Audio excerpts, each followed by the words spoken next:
One of the easiest ways to compel somebody to make a decision is to get them feeling important, to get them feeling respected and admired. Dale Carnegie taught this, that the greatest drive of humanity, of humans, is to feel important for some reason. So if you can convey the idea that in taking the action you'd like them to take, that will create a feeling of importance, they will do whatever you want. This is something that Napoleon Hill also taught. So the question is, how do you make somebody feel important? Because you know from your experience the times you've been able to get people to make decisions, get people to make a strong decision, it was because you, either on purpose or inadvertently, got them to feel very important. So how specifically do you do this? How do you make somebody feel important? Well, there's three basic ways. The first way is the most common way, and it's the most least effective way. It's when you just tell somebody that they're important. Hey, I can tell you're a really important person because it was so hard to get this appointment. I can tell by the way your desk is organized, you're a very important person, so I don't want to waste your time. If you just tell somebody they're important, it might work with some people who have a strong desperation to be told how important they are, but for most people, it will come across as not genuine, not honest. It will seem like you're trying to butter them up. The second method is to use linguistic presuppositions, because when you use linguistic presuppositions, you take the idea that they're important and put it into a much larger, much more complex sentence.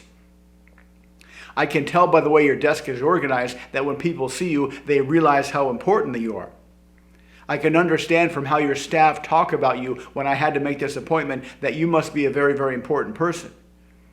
One of the things people probably realize about you when they sense your demeanor is how important you are. These are a little bit more complex sentence, and they will work a little bit better, but it's still your words going into their brain that's going to hopefully make them feel very important. A much more effective way is to ask presuppositional questions. So just in order to answer these presuppositional questions, they'll have to find memories in their past of being very important. When you think about some of the best decisions you've ever made, how did you know going into those decisions that they would work out so well? In order to answer that question, they'll have to find memories of really good decisions they've made that worked out well, and those memories, their own memories, will make them feel important. It won't be your words going into their head trying to make them feel important. It is the memories that you're eliciting that will make them feel important, so they will feel much more congruently important because their importance is being driven by their own memories. When you think about some of the obstacles that you've overcome that might have scared other people away, how did you know before you crushed those obstacles that you were going to do so? Was it kind of an internal suspicion or just a gut feeling?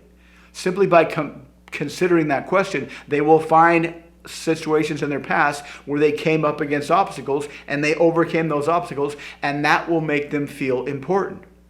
When you think back to some of your best successes, how did you know before you went into that situation that your decision to move forward would be such a fantastic decision and it would work out so well? And again, they'll have to find situations, find memories in their past where they had a great success, and they will remember what it was like going into that success, that they were able to feel important. And the presuppositional question method is fantastic to create any state of mind in your listener that you want. You just start off with the kind of state of mind that you like. Then you kind of reverse engineer situations that would induce that feeling based on their past. Then you ask presuppositional questions about those experiences in their past and elicit those inside their brain. You will create the mindset that you want in your target, and they will do whatever you want.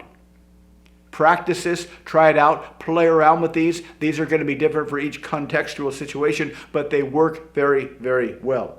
If you'd like to learn more about how to use linguistic presuppositions to become incredibly persuasive, check out the links below. Thanks for watching. Please like, subscribe, and comment, and I'll see you next time.